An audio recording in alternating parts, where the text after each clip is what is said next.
안녕하세요, 다혜쌤입니다. 이번 주는 2단원 기권과 날씨 중에서 두 번째 중단원인 대기 중에 물 부분 수업을 하려고 합니다. 여러분, 물 없이 며칠이나 살 수 있을까요? 보통 3일이라고 해요. 우리한테 음식보다 물이 훨씬 더 중요하다는 걸 알 수가 있죠. 이 물은 신기하게도 우리한테 세 가지 모습을 보여줘요.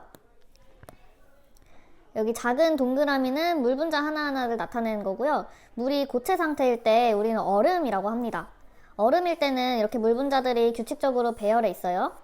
여기에 가열을 하게 되면 물 분자들이 활발해지면서 이렇게 얼음이 녹아서 액체 상태인 물이 됩니다.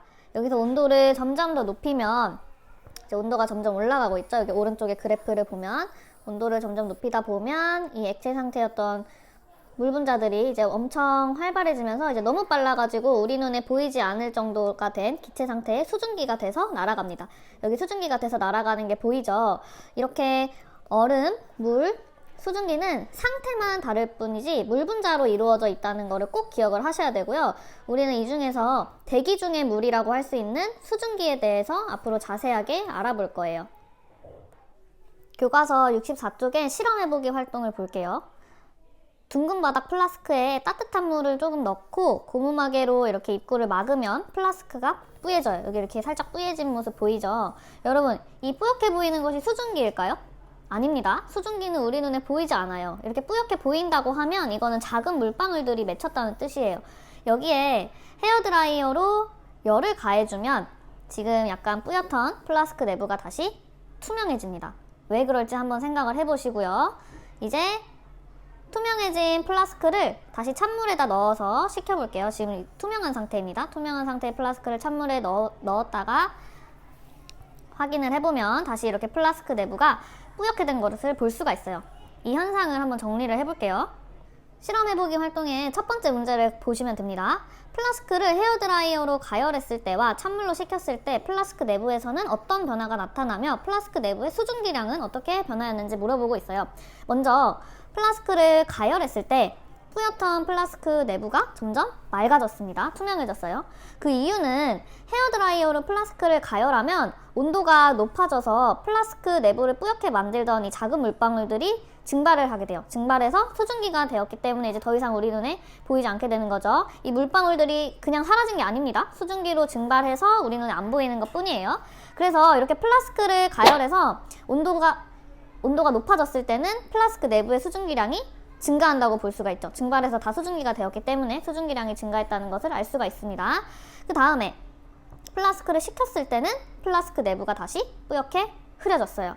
그 이유는 플라스크를 찬물에다가 담그면 온도가 낮아지겠죠. 그러면 플라스크 내부에 있던 수증기들이 다시 작은 물방울로 응결이 돼요. 온도가 낮아지면서. 그래서 이렇게 플라스크의 온도가 낮아졌을 때는 플라스크 내부의 수증기량이 감소한다는 것을 알 수가 있습니다. 이렇게 첫 번째 문제를 잘 정리를 해두시면 되고요. 이제 두 번째 문제로 넘어가 볼게요. 자, 공기가 최대로 포함할 수 있는 수증기량은 기온과 어떤 관계가 있는가? 이렇게 물어봤어요. 지금 플라스크 내부에서 수증기가 됐다가 다시 응결돼서 물방울이 됐다가 이런 일이 일어나고 있는데 이것이 기온이랑 어떤 관계가 있냐? 이렇게 물어보고 있습니다. 잘 들으세요. 자, 헤어드라이어로 플라스크를 가열하면 플라스크 내부가 이렇게 투명해졌어요. 이거는 플라스크 내부에 있는 작은 물방울들이 수증기가 돼서 그런 거죠. 수증기량이 늘어난 거예요. 그 다음에 이거를 다시 차가운 물에 넣어서 플라스크를 식히면 플라스크 내부가 다시 흐려졌어요. 이거는 플라스크 내부에 있던 수증기들이 수증기로 있지 못하고 다시 작은 물방울이 돼서 그런 거죠. 그래서 이 실험을 통해서 우리는 온도가 높을 때는 수증기로 더 많이 증발할 수가 있고 온도가 낮을 때는 수증기들이 다시 물방울이 된다는 사실을 알 수가 있습니다. 그래서 정리를 해보면 온도가 높을수록 공기가 최대로 포함할 수 있는 수증기량이 증가한다고 할 수가 있습니다.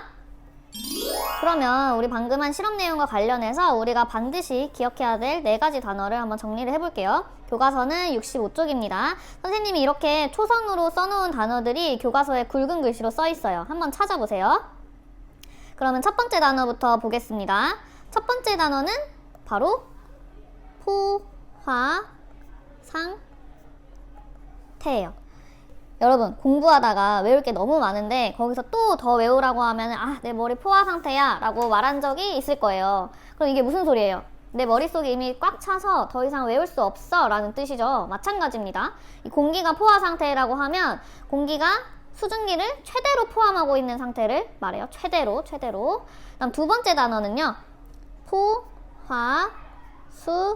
포화수증기량입니다.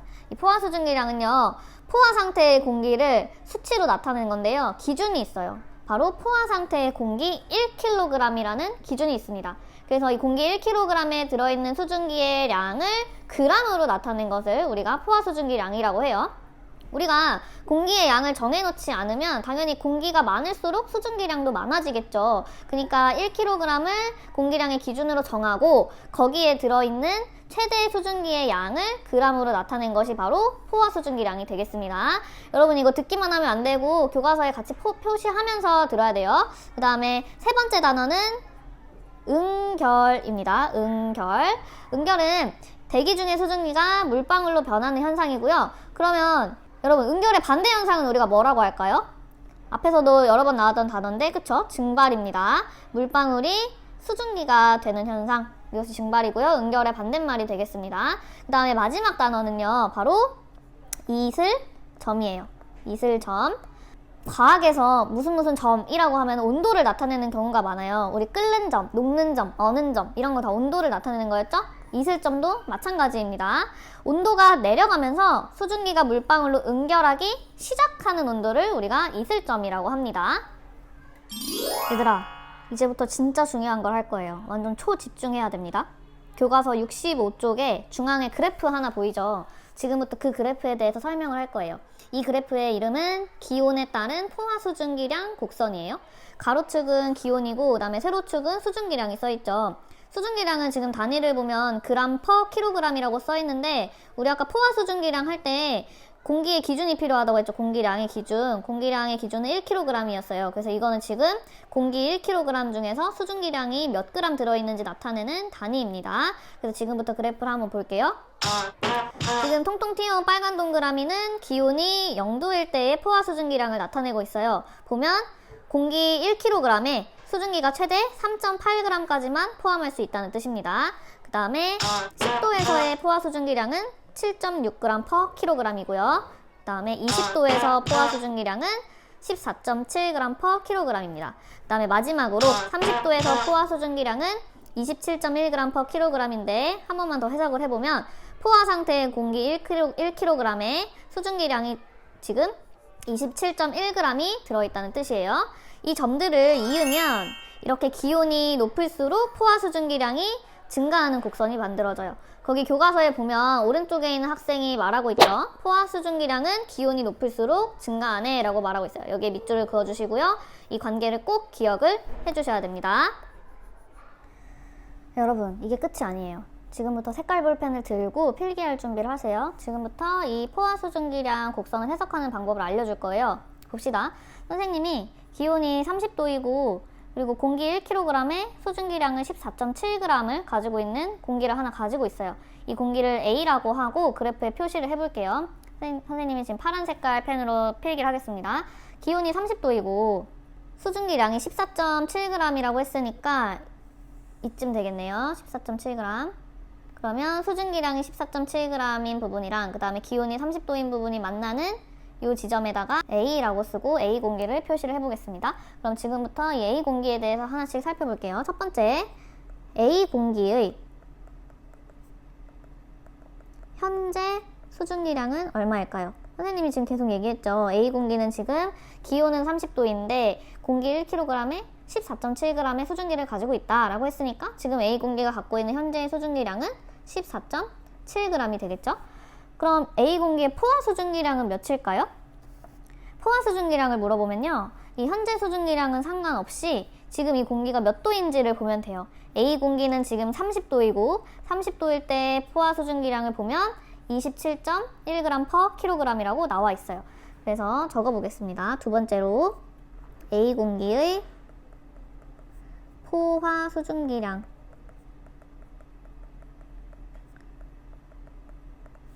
27.1g per kg이 됩니다. 여기까지는 그렇게 이제 어렵지 않아요. 이제 A 공기의 이슬점을 알아볼 거예요. 이슬점은 수증기가 물방울로 응결하기 시작하는 온도예요. 그러면 지금 A 공기가 30도인데 이 30도에서 7g의 수증기를 가지고 있는데요. 온도가 점점 내려가다가 여기 20도에 도달을 한다고 해봅시다. 그럼 20도에서는 최대 14.7g의 수증기만 포함을 할 수 있는데 지금 A 공기가 14.7g의 수증기를 가지고 있죠. 그러니까 A 공기의 온도가 30도에서 점점 떨어지다가 20도에 도달을 하고 이 20도에서 기온이 조금만 더 내려가면 14.7g 이상의 수증기는 포함할 수가 없기 때문에 여기서부터는 수증기가 물방울로 응결이 되기 시작하는 겁니다. 그래서 A 공기의 수증기가 응결하기 시작하는 온도인 이슬점은 바로 20도가 되겠죠. 그러면 A 공기의 이슬점을 적어볼게요. A 공기의 이슬점은 20도이다. 이렇게 정리를 하면 되고요. 그래서 여러분 이걸 이해를 하시고 다음부터 이슬점을 찾을 때 어떻게 찾으면 되냐면 어떤 공기의 현재 수증기량이 바로 포화 수증기량이 될 때의 온도를 이슬점으로 찾으면 됩니다. 이것도 선생님이 같이 정리를 해줄게요. 이슬점은 어떤 공기의 현재 수증기량이 포화 수증기량이 되는 온도를 찾으면 됩니다. 여러분 오늘 적을 게 좀 많죠? 그 다음에 이제 마지막으로 1kg의 A 공기를 10도로 냉각을 했을 때 응결되는 수증기량을 한번 구해 볼게요. 지금 A 공기는 14.7g의 수증기를 가지고 있는데 10도에서는 포화 수증기량이 7.6g이에요. 그러니까 이 A 공기가 10도가 되면 수증기는 7.6g만 포함할 수 있다는 뜻이에요. 그래서 이거를 정리를 해볼게요. 4번 1kg의 A 공기를 10도로 냉각했을 때